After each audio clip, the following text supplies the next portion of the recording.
Westcast. Network. Now fix to start kicking ass, just like it said at the beginning of the program.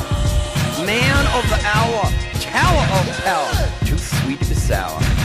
Sending your ass on the jabroni jet to the other side of the territory, brother. The Alabama Hammer. Nightmares on the best part of my day. The goods from the wood. Hot damn!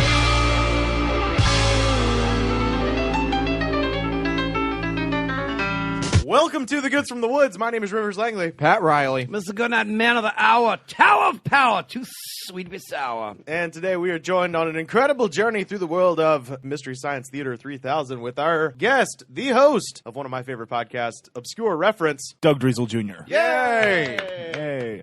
Silent wave, everyone. So I'm going to talk about your podcast first because I've done it several times. It's one of my favorite shows to do because you have people on as characters and you just get to riff, and it's really great. I've made a couple appearances as a disgruntled juice press employee cowboy named Calvin Centigrade, the Scourge of the West. Juice press. Yeah, he works at a juice pressing facility in Marina del Rey. But he doesn't even get to press juice. But he doesn't get to press juice, which is really what he was born to do, was smash things. What does he do? Does he just work? He's a paper pusher. He rides a copier. Okay. He'd kill to smush cilantro. Yeah, he wants to smush cilantro. I don't blame him. I don't like that stuff. And then Ain't no recipe with cilantro you can't substitute basil for, and it'll be better. that's right. I don't know if I agree with that statement. See, I fucking hate We disagree cilantro. on cilantro. So see, look, so we got a anti-cilantro end. I guarantee you, Pat's taking a sip Not of a his huge Coke. fan. Not a huge fan. I was going to say, So I'd I rather thought you you'd be a outnumber tonight. fanboy. Not really. I had no. you pegged for a cilantro man. No, never been. More of a parsley guy. Okay, not Chinese parsley. That's my favorite thing, by the way. Is cilantro, the other name for it is Chinese parsley. Yeah, that one's a relic of I a love that. elder time.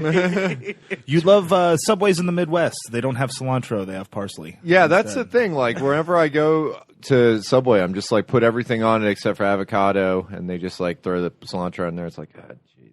Wait, they have cilantro at the Subway now? Yeah. No, you know what I don't like out Ugh. here? It's for, like, Back east, it's they for had their Hearty chicken. Italian.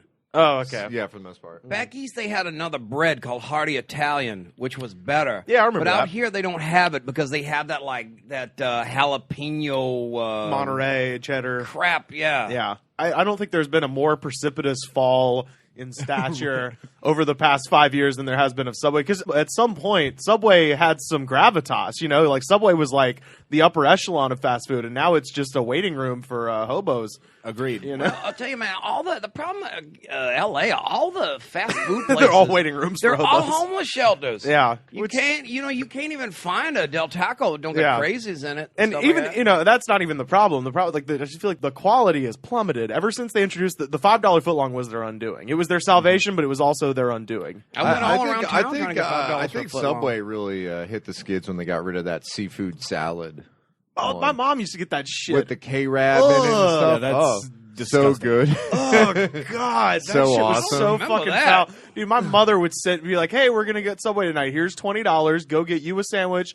Dad wants a BMT, and I want the seafood." And it's just like wet. Your mom like, was awful just- casual with her order. Ugh. Give me the fucking seafood. Yeah. Go get fucking seafood. I want it now. Now. Give me the goddamn seafood. Bite your tongue, Rivers. That seafood salad was amazing. You and my mother are the only two people in America that mourn. My its- wife, mourn its too, passing. so- Oh, okay. All yeah. right. All right. You know, there's a lid to every bucket. I've never heard that expression. I like it. There's a lid to every bucket of fucking gross milk with fucking K-Rab in it. Great. Huh? It's so good. Now, what is K-Rab? It's imitation imitation crab meat. It's imitation okay. crab That meat, was a usually radio made out of station. pollock. Yeah. Yeah. Yeah. The red stuff is made out of crushed insects. Yeah. Yeah, that's Yeah. right. Go for it, yeah. That's disgusting. No, it's fine. There's nothing better than sitting on a porch, a screened-in porch in Florida on a summer day, Eating some eating some K-Rab you get at Publix. The K-Rab sticks. Some drawn butter you did in the microwave. Dipping it in ketchup. fucking melted Catsup. melted country crock. Yeah. Who uses catsup on fake artificial Who crab? says ketchup? I don't even know how the fuck we got on Subway, but We were talking about my great podcast. that's right. Yeah, Obscure Reference is the name of the podcast. And then the most recent appearance I had was with a very funny comedian, Adam Allgood, and I was playing Polonius Magpie, a.k.a. Bed and Breakfast Man, who put forth the assertion that all bed and breakfasts, they guard hell mouths across the world. And the owners are all demons. It's a really fun show. It's a good episode. You should really start listening to Doug's podcast because I enjoyed it a lot. But this episode, we're going to be talking about Mystery Science Theater 3000, which apologies to Nick Thomas because Nick Thomas always finds this unbelievable. I've never seen the show. Wow. Yeah, I'm the only Yeah. person here. I've seen I feel like I've seen maybe a grand total of 5 minutes of it just from being alive in 1996 or whatever. You just absorb some of it. I get it, but it's just not but it's all on. You're a real child in the '90s, Ruben. Yeah, I know, but it was all it's all on Netflix and stuff now. I think the problem is I didn't get cable till it was pretty much over. Yeah. I guess, and Well, it ran way, way past the expiration date because they moved it eventually to like Sci-Fi Channel or something, and they had like different mad scientists, different characters. They got rid of the mad scientists or something, didn't they? Oh, I'm sure that we're going to talk about that. what channel was it on originally? Because I only remember Comedy it. Central. It started out on a public station KTMA in Minnesota.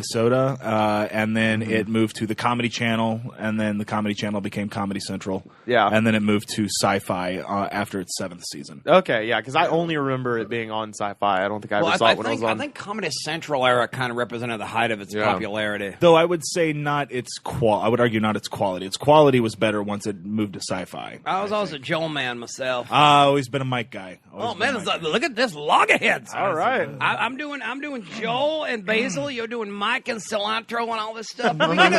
We can agree to disagree because it's America. It is. My dad, before we got Comedy Central, my dad would do whenever he would travel up to Seattle to do work. They had Comedy Central there, and we didn't have Comedy Central. And he came back raving to my mom about this show that he saw, and it was Mystery Science Theater 3000. And my dad explaining it to my mother was hilarious because she thought it was the most mental, like he made this shit up, like it was the most mental thing ever, you know. It's I grew up with split up parents, and my dad had cable Comedy Central, and my mom did not. So I only got to watch the Comedy Central years when I was with my mom, and then we had Sci-Fi in Houston, Missouri. We didn't have Comedy Central, so when the Sci-Fi years hit, I would wake up 5 o'clock in the morning. Watch the episodes whenever they reaired. Wow. On Saturday morning. I guess I got in a little earlier because I was watching it in the Comedy Central days, and by the time, like, when Joel left the show, I watched the early Mike ones, but I was already kind of done with it by the time the movie came out. The movie wasn't great. Yeah. The movie, they intentionally slowed down the humor so people could laugh in the theater and not laugh over jokes. Yeah, and it actually wasn't a terrible movie. Yeah, they picked a classic movie as opposed to a bad movie. Yeah. When I was watching it, like I say, like during the height of its popularity, they used to do a thing on Comedy Central. Do you remember this, where they'd split it into an hour For syndication. Yeah, and they'd absolutely. run it because I used to watch that on Comedy Central, the Mystery Science Theater Hour, and it would be there was like a framing device where it was hosted by this guy who was dressed up, but like I think it was Peter Graves. It was Mike dressed up like Peter Graves. Yeah. Yeah. And it was a parody of like A&E Biography, which was another big cable like show at the time. Yeah. I saw that. I saw a lot of biography. Big fan of the Ted Bundy one was good. What's your Ted three Kaczynski. favorite biography episodes? Bundy, Kaczynski, Nugent. Excellent. I'm into all the Teds.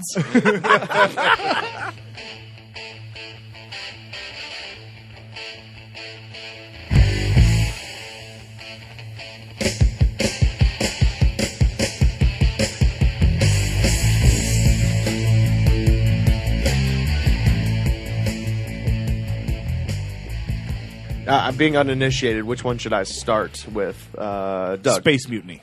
Space Mutiny? Okay. Yeah, season, I want to say 8. Okay. Episode. Yeah. This Very is good episode.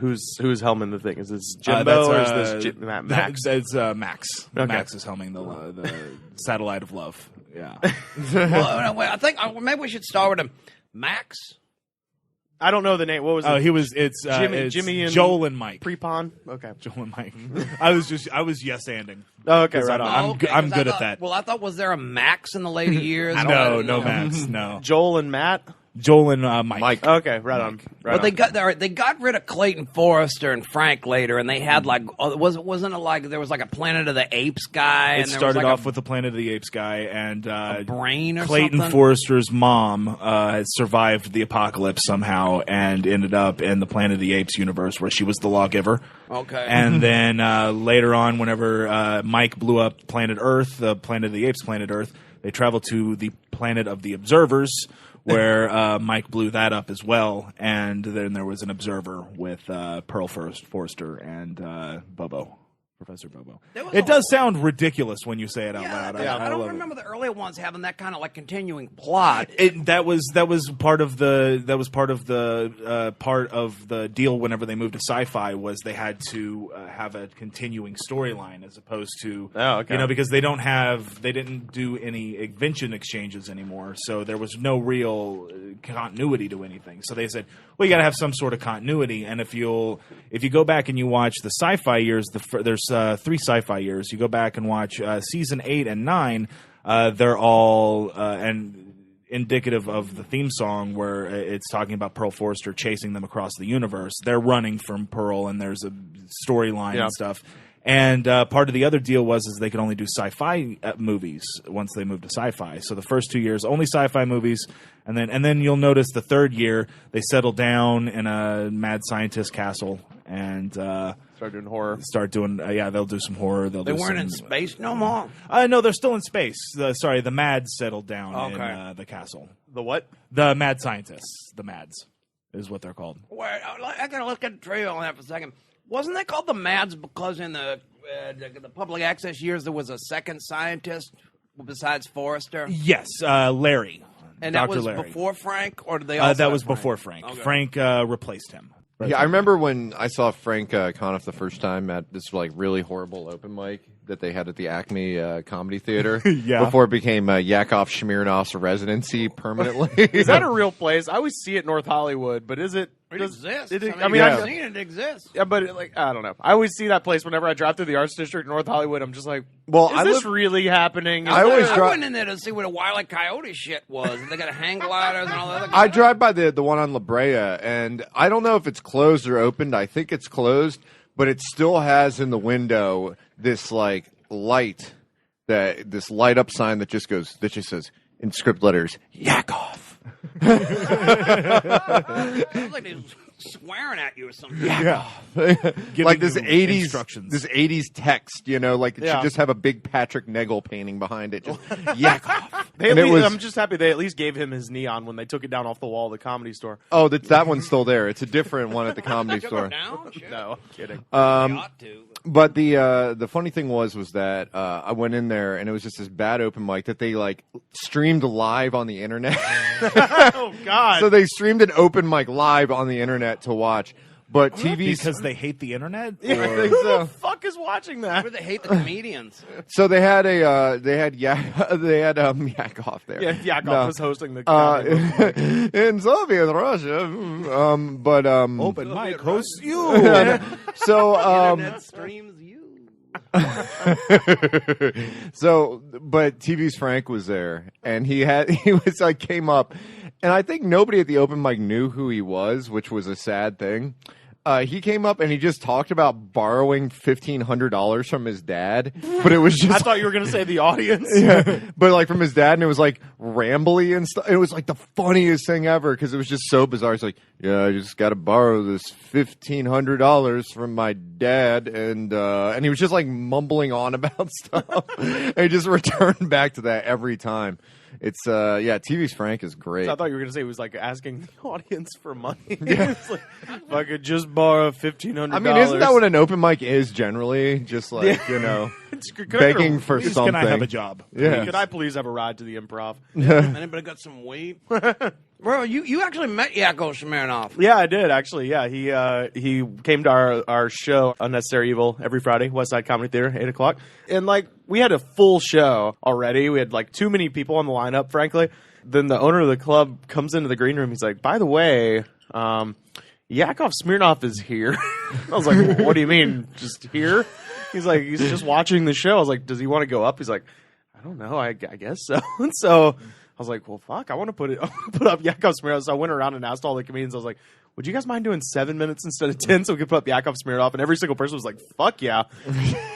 So yeah, we put him up. I'll do 3. Yeah, I'll just give him my time, Yeah. to see if he still does the same stuff. Dude, he What went a up and country. just fucking crushed, man. It was Does awesome. he do the same stuff, or did he go through he an does. artistic reawakening in Branson, Missouri? No, he did. He did that exactly. Not even an art. He went through an academic reawakening because he's now a doctor of psychology and he teaches at the University of Missouri at Branson. That's his day job, and then his night job is he owns the theater in Branson and performs every night. And that was my thing when we were talking about like, oh, should we put him up? I'm like he's gonna be amazing. He does comedy every night for a fucking giant theater. He's gonna crush, and he did.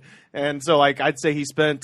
The first 3 minutes was like Cold War stuff. He does that just to remind everyone who the fuck he is. And then after that, he just went into relationship stuff. And it was, it's kind of hacky, but everybody loved it. I grew up about 2 hours from Branson. Oh, really? And, he is and he's kind of a joke around there because his theater commercials are all over TV. Hi, I'm Yakov Smirnoff. Welcome to Branson.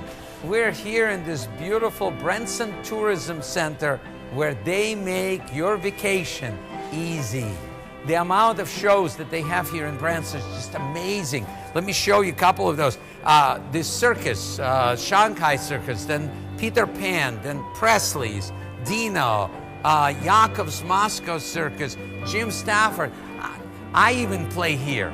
I have a theater right down the street, yes. Please come here. This is the best place to make your vacation magical. Come on down to the theater to watch me perform. Like the Count on Sesame Street. That's the count. Yeah. I'm just imagining. One ticket, $2. Two miserable audience members. I'm just imagining it with the bad computer graphics of a used car commercial. Just like lasers shooting by his head in the background. That's not entirely inaccurate. No, it's American flag waving. Yeah, there's lots of flags. In Soviet Russia, I am the bank. It's along those lines. The Dolly Parton Dixie Stampede commercial is so lovely. Dixie Stampede is so much fun. What is the Dixie Stampede? It sounds terrifying. It's really exactly what it sounds Sounds like a WCW pay-per-view. It's just a bunch of fat people running you over. No, it's like medieval times, but with cowboys. With rednecks and Yeah. shit. It's not rednecks. No, it'd be They're not- funnier if it was like Trailer Park Fight that everybody got to watch. You better come out there right now. I'm going to hit you with the fucking hose. Get your dogs from underneath my porch, or I'm gonna barbecue. Get them off the porch. Daryl. Hi, I'm gonna go over to Scotty's. Does anybody need to pick me up anything over it? I could use some cigarettes. Pick me up some smokes, please. Hey man, why'd you put that stain on these jeans? I got them at Goodies. That cage is for dogs, not your son. Who peed in my pool? It don't even have water in it. You like my dress? I got it at Cato. This is actually something that I feel like we can make money off of this. Just here's the thing: we don't make our own restaurant. That's too much of an investment. No. What we do is we pitch this. No, it has to be dinner theater. No. What I'm saying is we pitch this idea to Medieval Times. So once a month, Medieval Times turns into Ridgewood Trailer Court. And they put in 3 trailers, and it's just a bunch of fucking white trash fighting each other. And but the best part is you can still have swords. Hey, check this out, man. Check it out. I took this lawnmower engine out and I put on this here shopping cart and it runs by itself. You want to joust? Make 2 of them. I got my swords by Marto off the infomercial. Now, damn it, you done cut off my hand. Take me to the emergency. God, this is I would go see I got this sword over at the flea market. I also got some salvia. And then halfway through the show, one of the trailers catches on fire. They're like, "Oh God damn it! You cooking meth again?" I really see I'm not a And a bunch of cops come in and just DEA agents just like, storm the castle! The cops come in and just throw tear gas and shit. Settle down. All right. This is a warrantless search! And then as everyone's crying, the people come out. Happy, happy birthday from all of us to you. Have a happy birthday from... Who's driving to Irvine? Let's pitch this shit to medieval times. Have you been to medieval times, Rivers?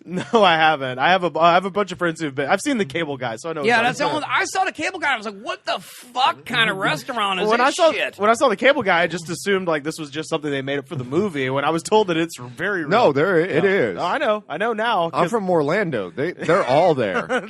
They're all there. They got 30 of them. They have medieval times. They have Arabian Nights. Wait, stop. What's Arabian Nights? It's same like, idea, but same idea, but belly with, dancing. Yeah, but with like it's like all Shazarahad and 1001 Arabian Nights and Shit, stuff that like sounds that. better. I was gonna say, yeah. There is a lot of like just prize horses there and stuff. There was a Dixie Stampede, and my personal favorite, the NASCAR themed one called Race Rock, which sounds horrible. What is Race Rock? It's just a bunch of white guys.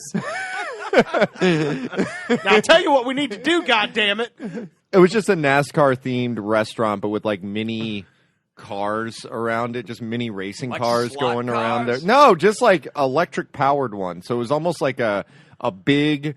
Do they have one of those at the Universal Studios City Walk? They might. I don't know. I think I went in one of those to take a shit. Which is the normal. By the way, here's our ad for the week. If you need to take a shit, Hard Rock Cafe.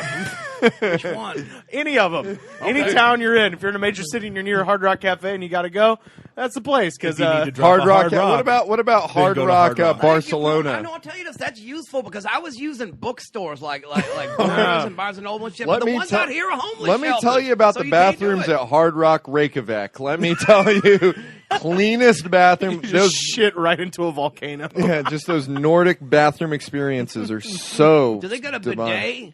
bidet? Probably. Oh, Jesus. That'll clean your junk off.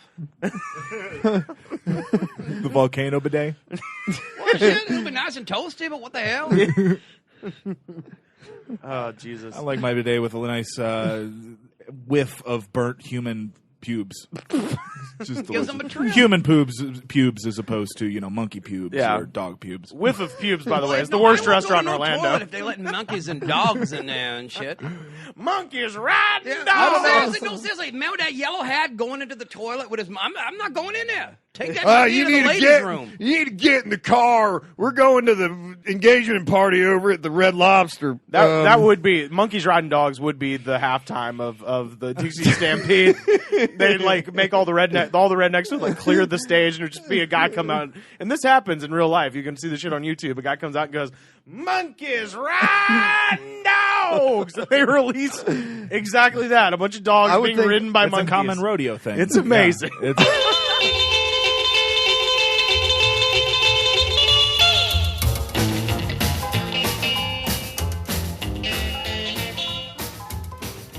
Mystery Science Theater 3000, Yeah. guys. Yeah, that's Oh right. yeah, What was your favorite, Pat? Jack Frost. When was that one? that was a fun one. That was a crazy ass movie. That was a weird movie. It was the Michael Keaton? No. This was a Russian movie from the mid '60s, and it's a Russian folktale.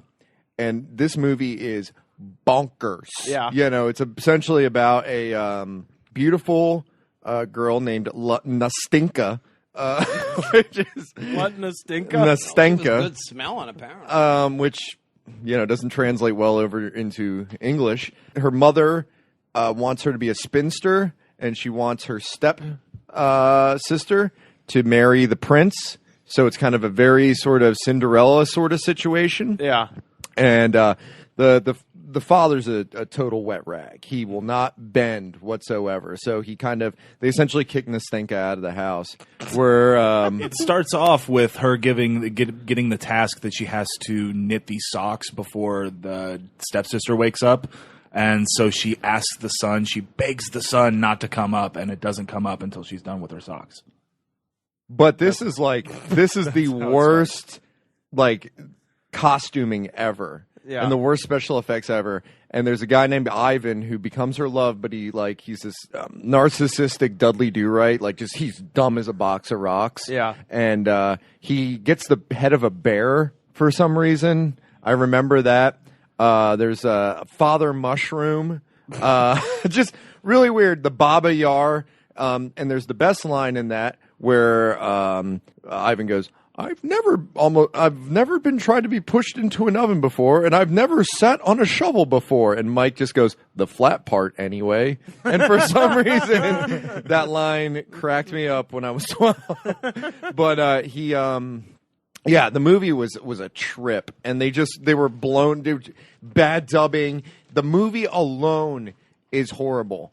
But like the commentary was great. Lots of Yakov Smirnoff references. Obviously, they talk about what the greatest monkey movie is for some reason in the in between part. Is it Time of the Apes? No, it was between the best monkey comedy. So it was between Cannonball Run and Any Which Way But Loose. Was this before Dunstan checks in? And the compromise was Dunstan checks in as being the greatest monkey movie of all time. Because that would have been a recent one at the time, wouldn't it? Yeah. So the movie is just so absurd, and it was like essentially like in Soviet Russia.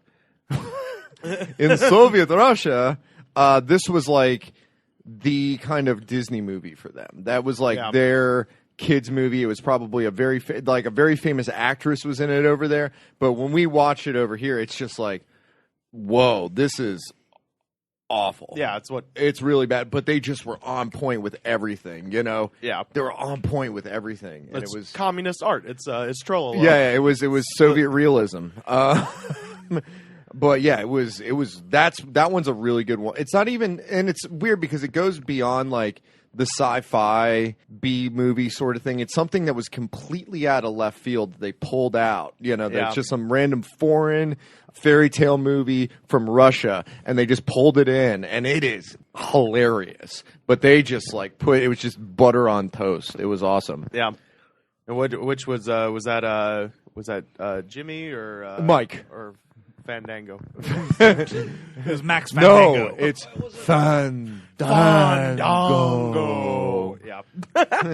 Whenever I see Fandango, by the way, it reminds me of this thing from episode of Strangers with Candy when Colbert writes on the board victory. It's the one where they all do steroids and stuff for the track team.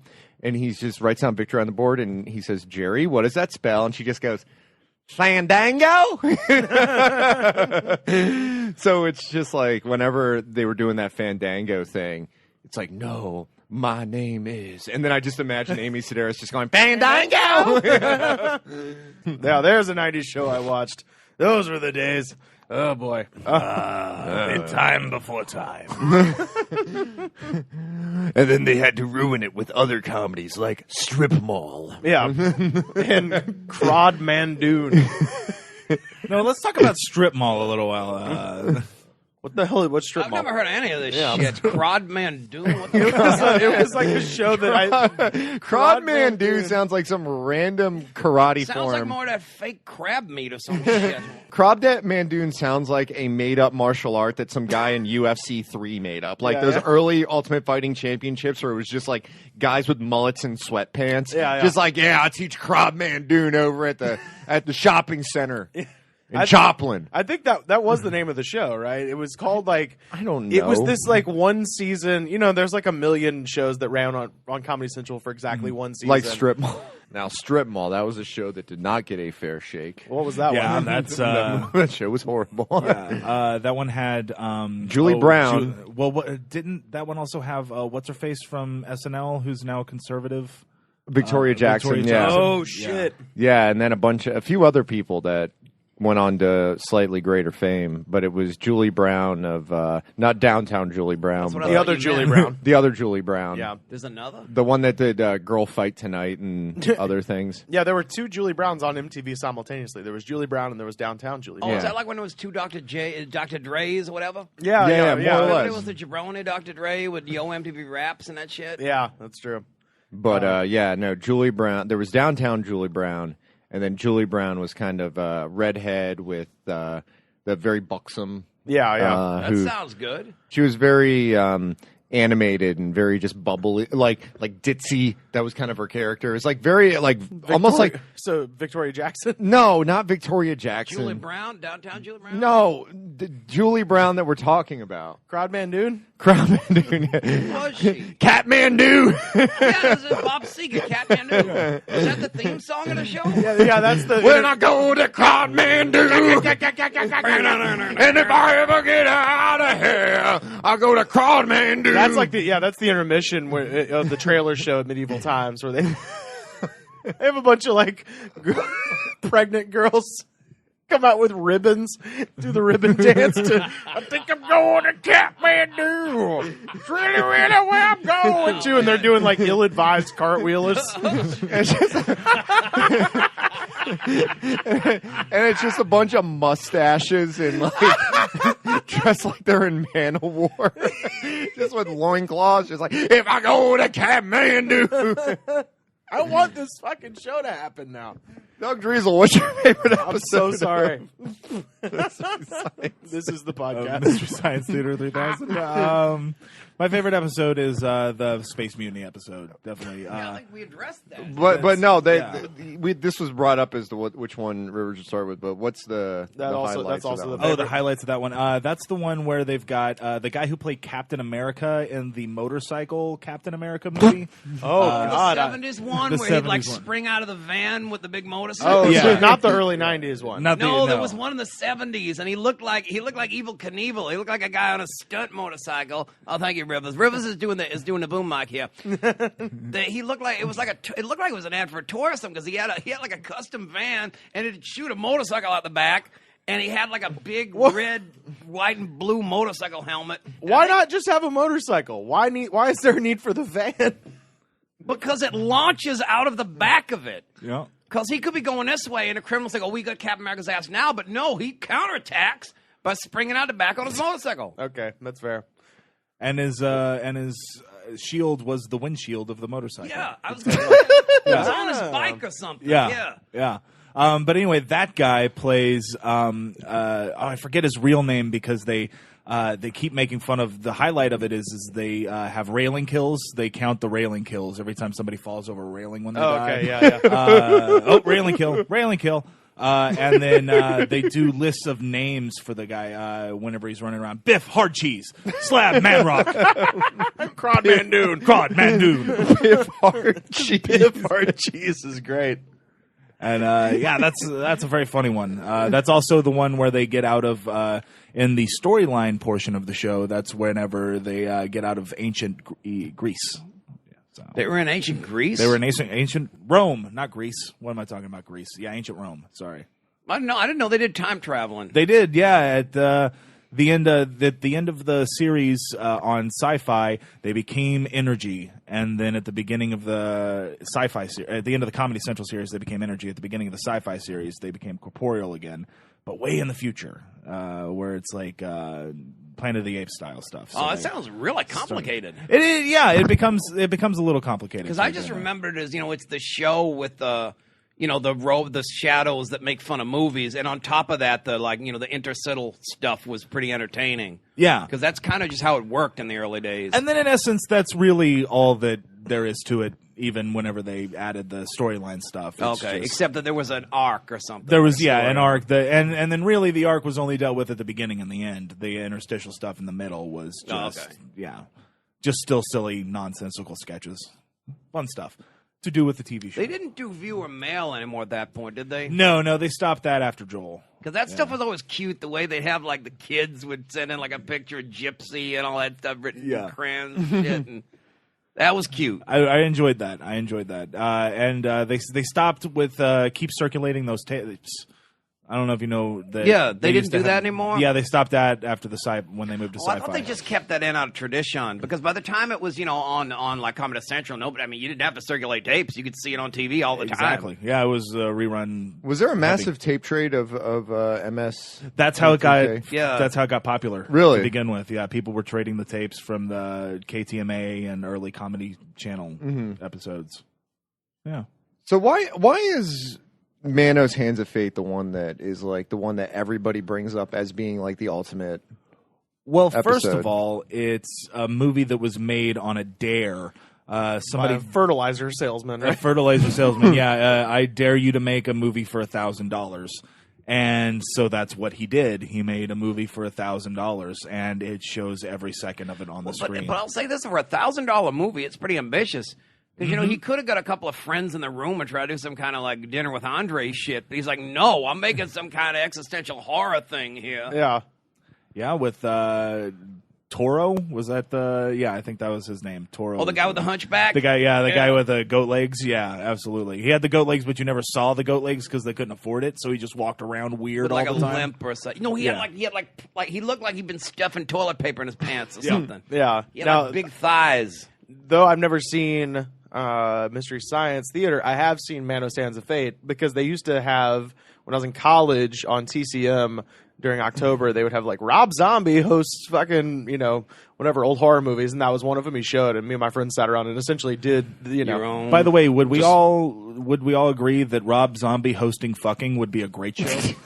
That's also part of I the don't know, show. because if he played that Dragula shit, I'm done. Burn! Fuck it, man. Like I said, I seen a stripper come out to that shit. I'm like, That's- no way, man. I'm telling you, we're just adding more stuff to the show. The last part is Rob Zombie comes out and just hosts fucking. Yeah, that's when I leave. I'm like, fuck, I'm gonna be Patsy Cline or something. Well, but It's not. It doesn't have anything. It doesn't have any sexual sort of element to it. It's just. It's called that, but it's like there's a blank after it. It's like, I'm Rob Zombie today. Welcome to this new episode of fucking. Today's about fucking 7-Eleven, guys. You know? Guys, I'm Rob Zombie. Welcome to fucking this episode. Fucking Republicans. Am I right, guys? You know?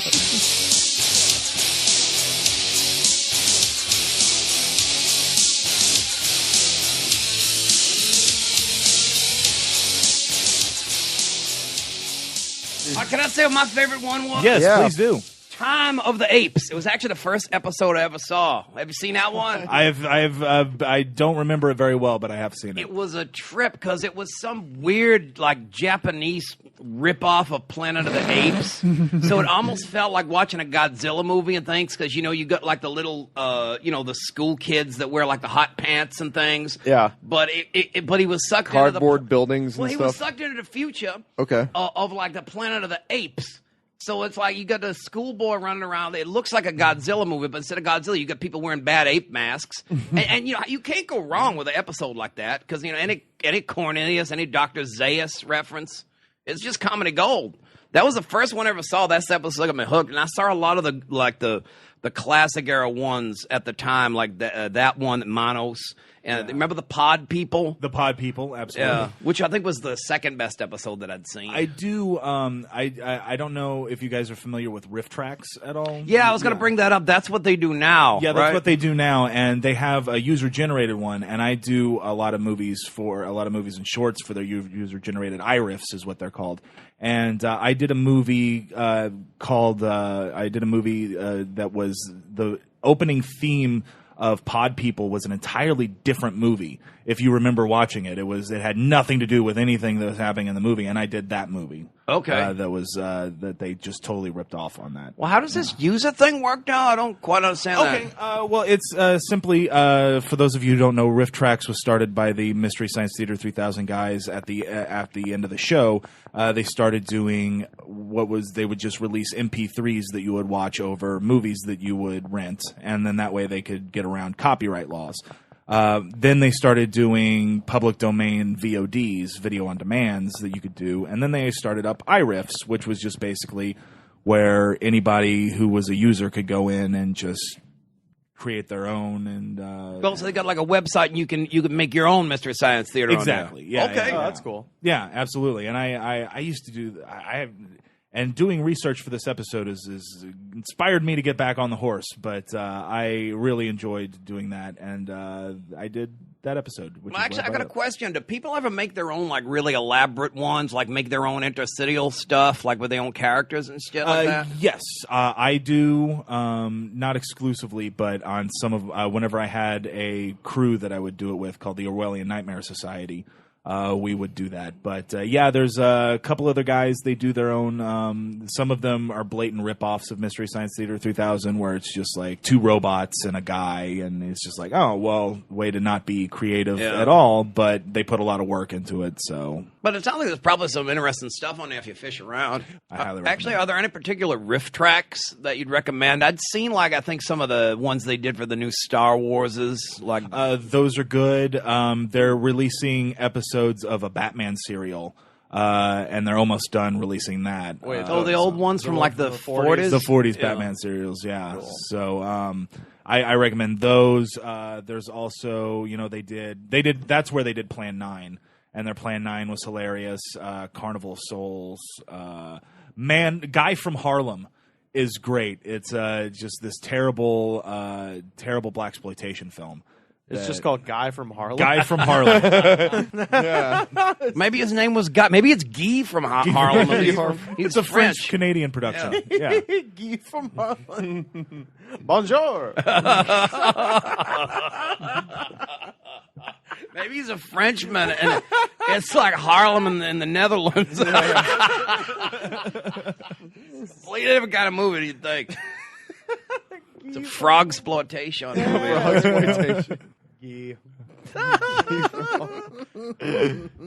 They do live Mystery Science Theater sometimes, don't they? They do. That's the original guys who do them as they do live. Oh, well, no. I guess they do live riff tracks as well, but the original guys got together as Cinematic Titanic. And yeah. So what's the trajectory of the people that were involved in Mystery Science Theater? Well, it started off with Joel was the main guy. Okay. He created the show. He was the creator of the show. And then a lot of the guys who were writers were the ones who would later voice the robots and stuff. And then they moved to Comedy Central. They did a big shakeup, and that's where everybody kind of knows the basics. Your TV's Frank instead of that first guy, Larry. And you've got the guy who played Tom Servo was locked down, and he played Tom Servo from second season on to the end of it. Wasn't he the same guy as Clayton Forrester? No, that was Crow. Oh, okay. Crow was Clayton Forrester. Yeah, and Tracy Ballou, I believe is how you pronounce his last name. Billou, it's French. It's not Caillou. I know that. It's Caju. Yeah, it's Guy Fandango. Guy Fandango. I am Guy Fandango. Welcome to the trailer park. But weren't most of the guys that did the show Minneapolis comedians? Yes, absolutely. In fact, Mike wasn't even a comedian. Mike was a waiter that they thought was particularly funny that they would go to for production meetings and stuff. They went to his restaurant. They thought he was funny, so they hired him to write down their jokes whenever they watched the movies. And he started pitching so many jokes, they hired him as a writer. By the, I want to say 4th or 5th season, he was the head writer. So when Joel left, he became the shoe-in to become the replacement.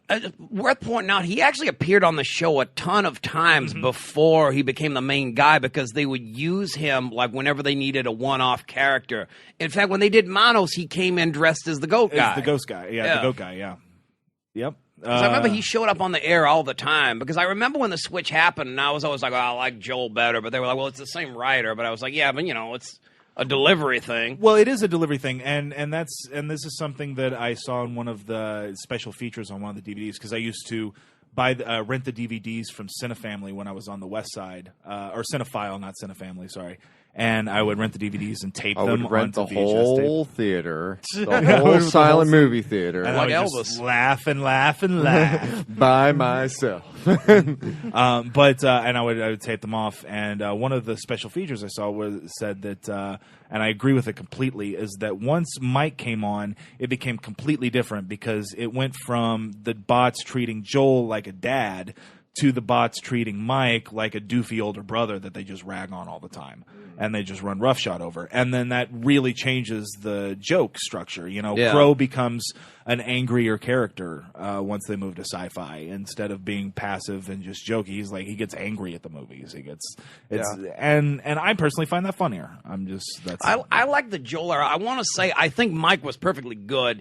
And I think if the show had started with Mike, I would have liked Mike. It's just one of those things where this was the show I knew. And I don't like when shows change like that. Was there a particular episode where the movie itself wasn't as ridiculous, but their commentary was spot on.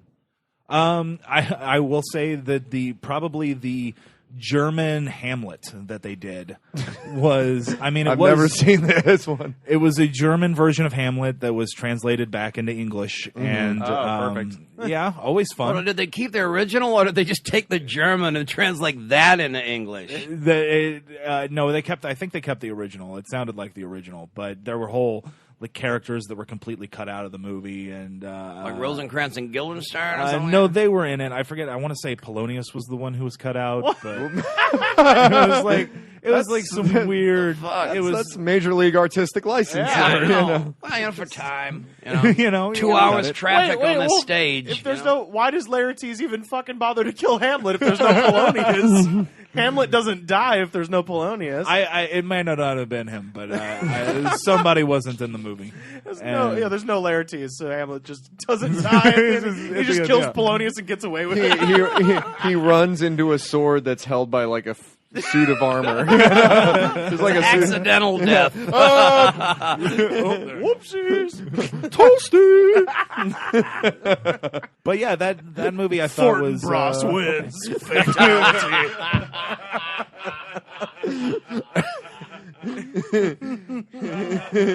Pulls the skull and the spine out like Sub-Zero. It's like, I knew him, Horatio. A fellow of infinite jest, of most excellent fancy. He hath borne me on his back 1,000 times, and now...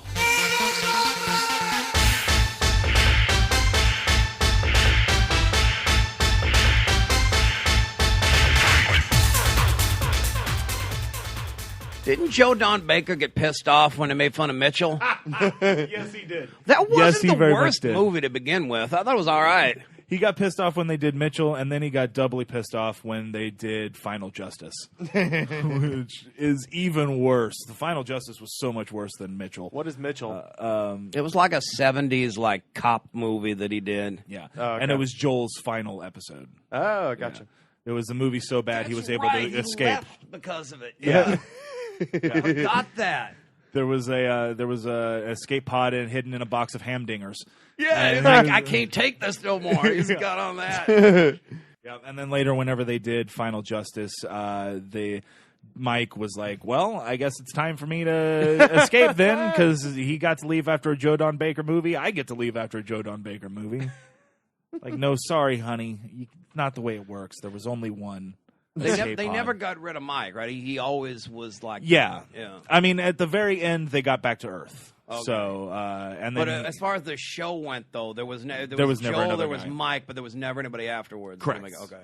Yeah. What's your favorite quip from My the? favorite riff. Oh wow, there's something like 500 per episode. Yeah, that's a tricky one.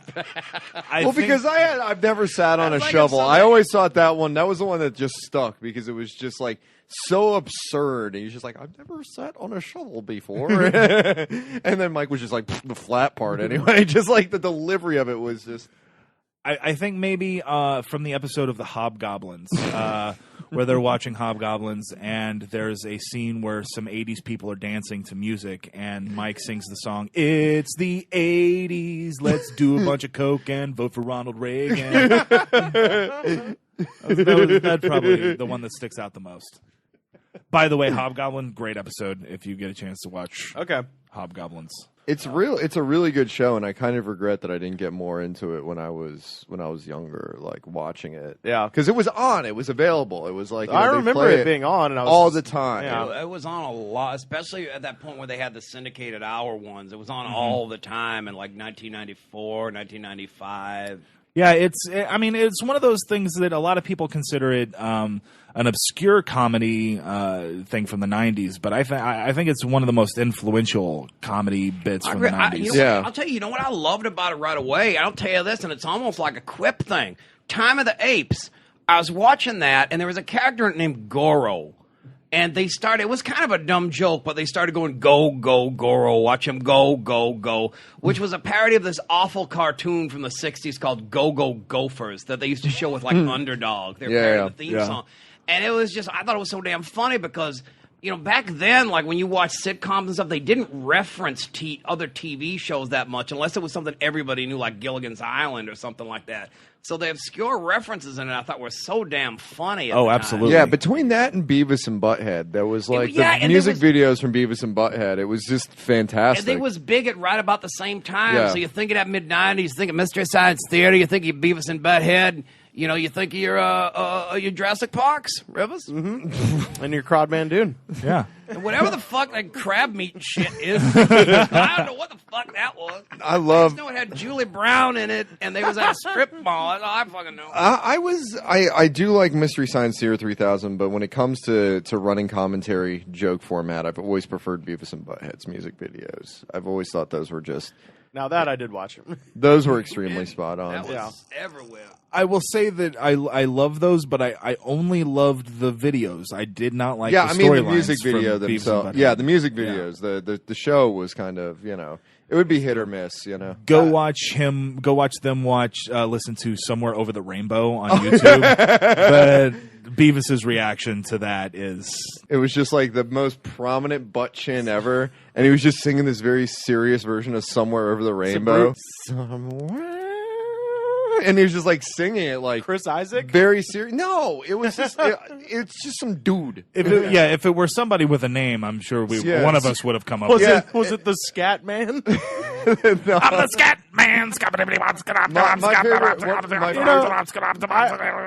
some point, I was like, I'd go see the Scat Man. I wonder if he's touring. And it's like he's been dead for like 15 years. There was there was an awesome. I went to his fucking website looking for tour dates, and he's been dead since Scatman the Clinton John- administration. Who in the fuck is the Scat Man?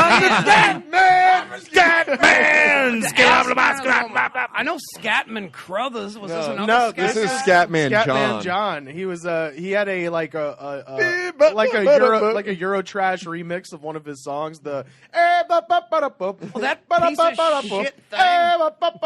Yeah, that one. And then You went to his website? no, like just the thought occurred to Needed me. more punishment? It's like, I need more of this No, shit. because Rivers heard a rumor about a Lou Bega Scatman John mega tour. I mean, that would be wildly successful. yeah, he did have an amazing anti-smoking ad. Yeah, didn't he say I'm fucking dead now? No, it was No, like that was Yul Yul Do Brynner. the Yul Brynner shit. Skip it up, Hey, I'm dead now. I smoked too many cigarettes. But no, Cough, have cough, have cough.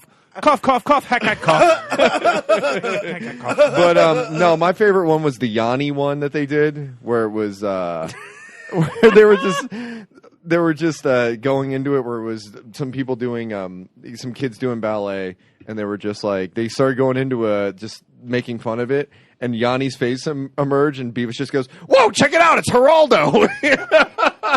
And then Butthead convinces Beavis that Yanni's his dad. But at the end, this woman, the love interest in the Yanni video, just like walks away from him on the beach, and Beavis is just like, check it out. She's leaving him because he sucks. I just love that. That one and the pavement ones were just hilarious. Where he, They just there's a U2 one where he goes, "Get out of here, Edge. No one wants you around." the edge. My favorite one was the one where they philosophize, if we lived in a world where nothing sucked, how will we know what's cool? What? Everything would be cool. No. Like, if everything were cool, then nothing would suck.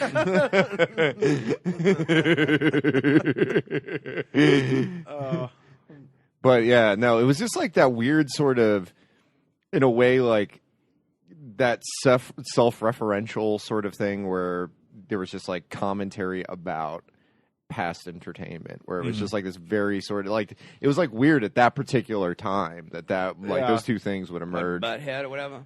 Well, no, like the Beavis and Butthead music videos, MST3K. Well, and I'll tell you the other thing, too, is that was a way then that you'd see older videos, because they weren't showing stuff like that now. Plant back Man. then. Yeah, like Plant Man and stuff. And, of course, there was no YouTube or anything you could go to then. So if it was like, hey, do you remember the video to Mr. Roboto? No, you were up Shit's Creek. I I'm a plant man. No. No, that was Plant Man. knows where the plants don't grow. Plant Man. Shirts.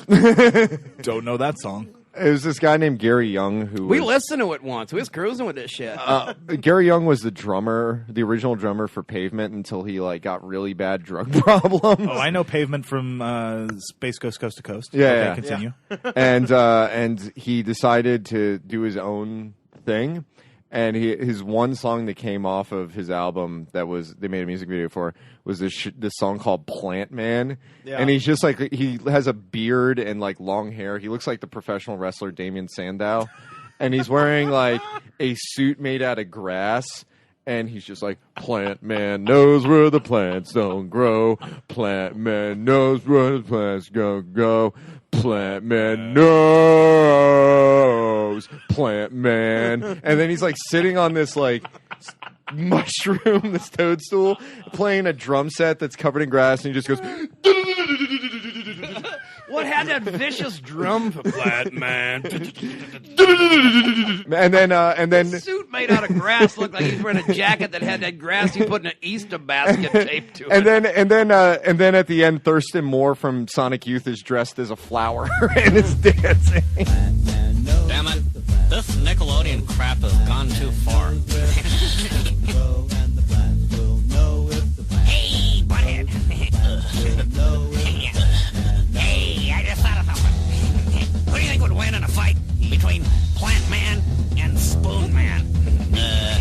I think Spoon Man would win, because he's like a bum. And he could, like, beat his head with spoons. Yeah.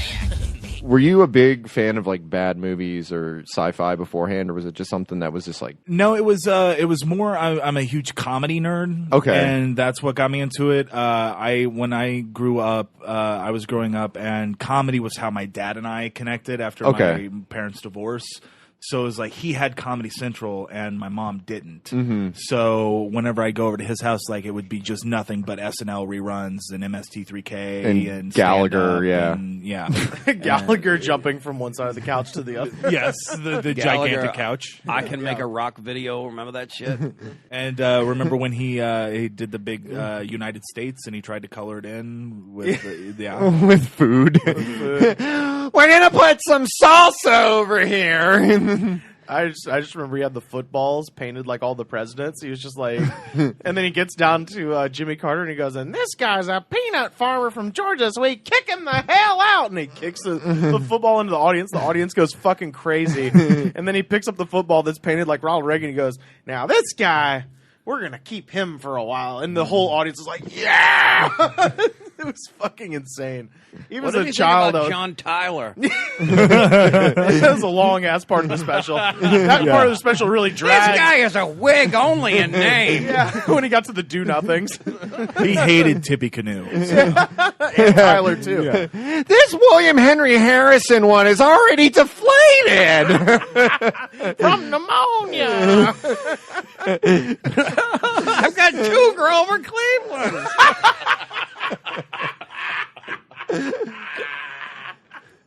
Taft's a rugby ball. Oh my god. Cleveland Pierce. What am I supposed to do with this one? He went and joined the Confederacy. Is that the guy from MASH? I mean, Woodrow Wilson introduced the income tax. I owe hundreds of $1,000s in back taxes. That's why I live under the 10 freeway. Would you like to join the John Birch Society? I wish I had a Barry Goldwater up here with me. I live in a tent. He lives in a tarp, actually. Next behind the Comedy Store. There's that little Yeah, there's that little hill with the woods. Yeah, he lives on You know the that tarp. gray van that's always back there with Paul Rodriguez and stuff on the back? I live in that van. Now, guys, he's had some health issues lately, Where his brain so let's laugh at that. Ha ha ha ha ha. my brain got boiled and now I'm racist. But anyway, to answer your question, for a very long time, as long Yeah. as I can remember, because I mean, I was born in '83, so the show started when I was 5. Yeah. Comedy Central was something I remember having. Yeah, I remember when did you first get it? Was it in? I got it for the first time in '93. I would say probably '88 or '89. I think that's when my parents divorced. So my dad. You had it for a while. Yeah, well, like I said, my dad had it, and I lived with my mom. Yeah. So it wasn't like I had it all the time, but. My dad, you know how dads are when they get divorced. They immediately get cable and all the channels. Well, if it was the 80s at that time, I'd imagine the giant 12-foot satellite dish or something. Oh no, he got one of those in the mid 90s. I have seen many a news feed where there's no commercials and just a news person picking their nose and waiting to go back on camera. Very fun. Very fun. We'll do it live. Fuck it, we'll do it live. I remember they used to run Benny Hill. They ran Benny Hill. The very unfunny Benny Hill. No, Benny Hill was Benny Hill's amazing. Benny Hill was the shit because it was everybody's first jerking off experience. So I'll never say a bad thing about Benny Hill because of that. It's a weird. Monty Python had naked women though. Yeah, but you couldn't see that on regular TV. It's a weird tempo to jerk off to. You got the sound down. You got the sound down. That was the closest stuff to softcore you could get on regular TV. So a lot of people used to get off at Benny Hill show. What? I mean, no, it's true. What? Yeah, people the Benny Hill show because it was everything in it was all just like good-looking girls, and it was a comedy and all this, so it was and there wasn't straight up nudity, so it was showed on the air unedited. So a lot of people, y'all just must not be the right age, but a lot of people, the Benny Hill show was like their TV, like their sexual. Whoa, this is good shit on TV. What? This is a fact. I stand by it. So people are just getting hot and heavy watching Benny Hill as Benny Hill runs by in a set of lederhosen. Tries to assault women. And that little old guy is running after him. Jackie Wright, that was his name. Damn good show. Yakety sack. I remember they had Mr. Bean on for a very short time. Yeah. And it was I'd watched it on Comedy Central and they stopped playing. Right after that, they stopped playing Mr. Bean on Comedy Central, and I was just like, where is this magical show that made me laugh so much that's not there anymore? Yeah. And I had to PBS. It was on Comedy Central for a short time, and I remember asking my dad, I was like, yeah, I saw this show with this guy in this brown suit and black, and he's like, oh, Mr. Bean, that show rules, Yeah. Yeah, it was, my dad worked with the British Navy. There were at least 8 guys that my dad worked with that looked like Mr. Bean, and I thought it was awesome when I was a little kid. That is one ugly ship. Yeah. No, because he was funny, but Rowan Atkinson was one ugly motherfucker. They always played the Rowan Atkinson special, too. I'd seen him on Blackadder before I'd seen Mr. Bean, and he was so ugly, I thought he was wearing a mask. I'm not kidding. I speaking of, this may be a question for the listeners and not so much you guys, but I watched there used to be a thing called TNA Matinee that Comedy Central used to do, where they'd show tits and ass movies. Okay. And one of them, a lot of Porky's 2, kind of thing. Never fucking Porky's. Yeah. Hard Bodies, yeah. But there was Bachelor Party. One that I saw that was about the devil taking people's souls by having sex with them, and the devil is a woman. And so so an angel came down who was trying to get his wings to stop the devil, and then at the very end of the movie, it turned out the angel was the guy who invented the condom. Anybody remember that movie? No, afraid not. No. All right. Well, that is a plot to a major motion picture who that was made. Who? I had nobody. Not a damn person. What was it called? Steve Wrap It Up or Gutenberg something? It was later. Pia Zadora. What year was this? I drive a 1984 Pia Zadora. They're wonderful. What year? I hear those get great gas mileage. Yeah. Not now. What year was this? It probably came out in 92, 91, 92. And that's when this was on this TNA. Oh, yeah, probably 93, 94 when I saw it.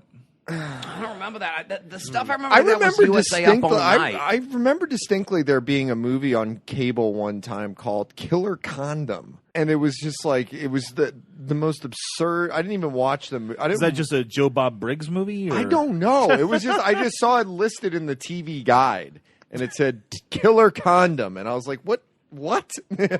Ooh. Killer condom. Yeah. Doug, where can people find you on the internet, sir? You can find all of my podcast stuff at obscurereferencepodcast.com. You can find me on Twitter at Doug Driesel Jr., DRIESEL JR. Get my movie, 100 Jokes. Oh, that's right. .vhx.tv. Hell yeah. All right. Well, check us out on Facebook, facebook.com/TheGoodsPod, on Twitter @TheGoodsPod.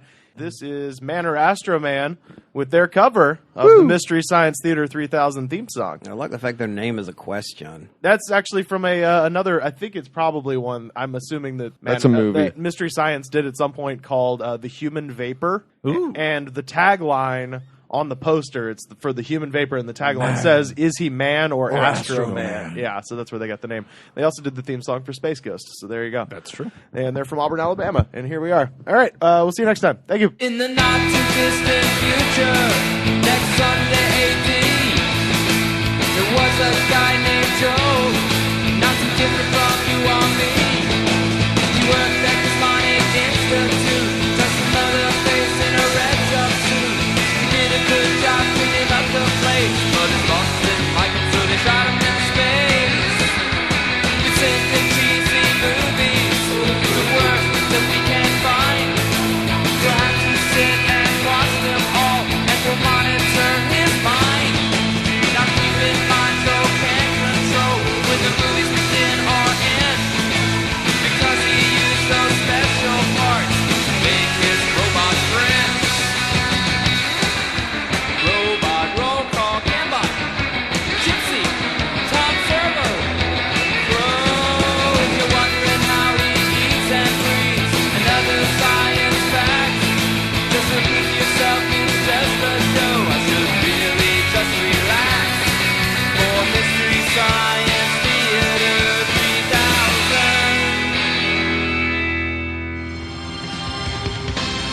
The Goods from the Woods is mixed and edited by me, Rivers Langley, and distributed by Westcast Network. Our theme song is composed by DJ Smiles. You can find him online at djsmiles.net.